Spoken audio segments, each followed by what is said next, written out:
Good morning, good afternoon, and good evening, folks. This is James Farming.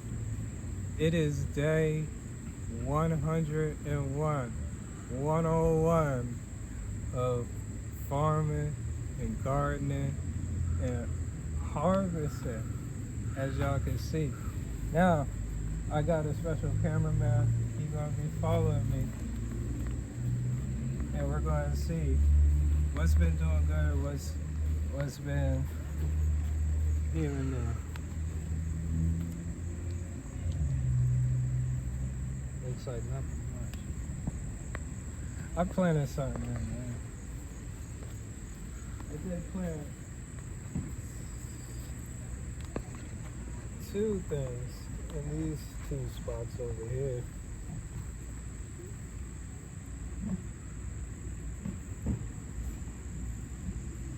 Look small. Look like nothing much. And while we're over here, these are our lettuce. Looks like they're due for another harvest. Get to eat good. Some lettuce they can crank out every day. Now looky.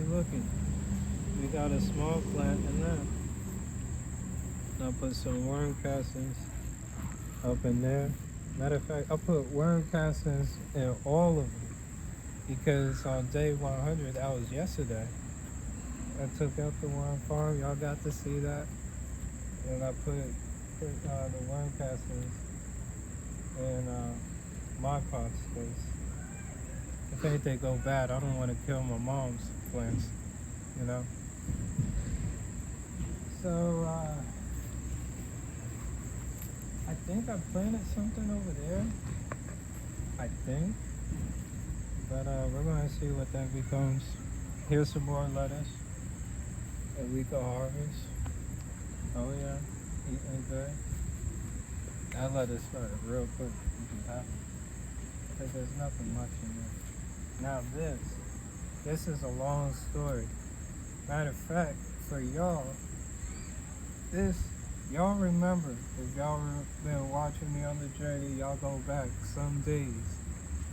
But it must have been like around day 30, even probably before day 30. I told you, I had this, I'm gonna try something new. I'm gonna make a desert terrarium, and I had it out in the basement. I'm like, it's the summer, let me bring it out. And because we've been having such a rainy summer, it just kept holding water. And it just holds water even to this day. Matter of fact, it did rain yesterday, and it did rain like I think the day before. So I looked at it, I monitor it. It looks like they still green, they still good. And for some reason, well, the sand, it just doesn't, it just makes it into a beach, basically. So I monitor it, and I see there's no mosquitoes in it. I'm like, okay, maybe because I leave it out in the sun. If y'all peep, if you leave buckets or trash cans in the corners where it doesn't get a lot of shade, like the trash cans, the recyclables, the mosquitoes would be in there because you put a lid on the recyclables, right? Well, they don't like the sun. That's what I learned. So, y'all also remember the aquarium that I have. And I went, y'all remember, I went down to the Glen. I got the plants.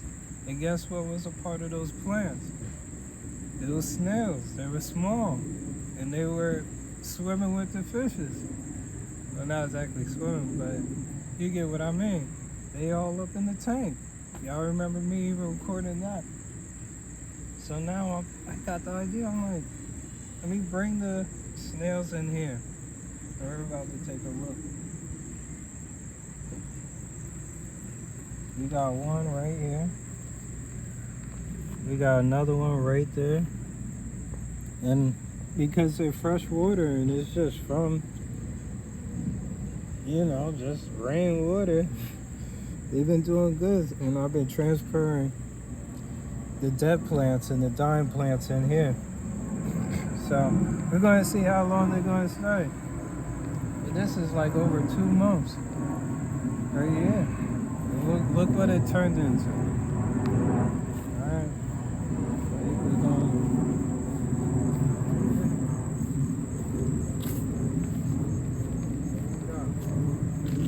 That's a tomato plant right there. I planted that around the same time I planted the elephant ears. Yeah, you see them starting to droop because of this, man. It's going to knock them down. Yup, them tomato plants is resilient. That's what they're showing me.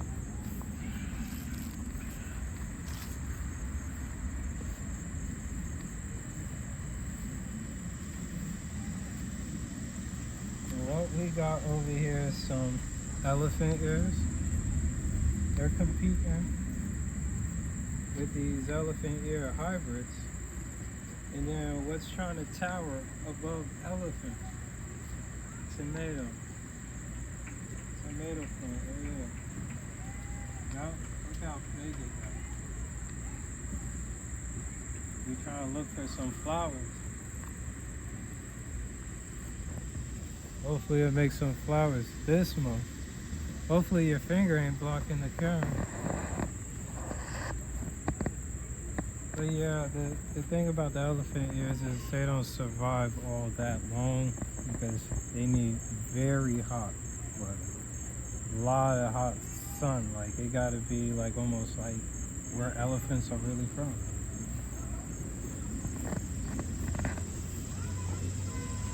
Yeah, as the days begin to get shorter, elephant ears. Now, as I keep saying, it's a tomato plant. And where the flower was, all of a sudden came a tomato. We're looking at it. Y'all, so y'all basically seeing tomato plants all in 3 different stages. The small stage, larger stage, and fruitation. Yeah.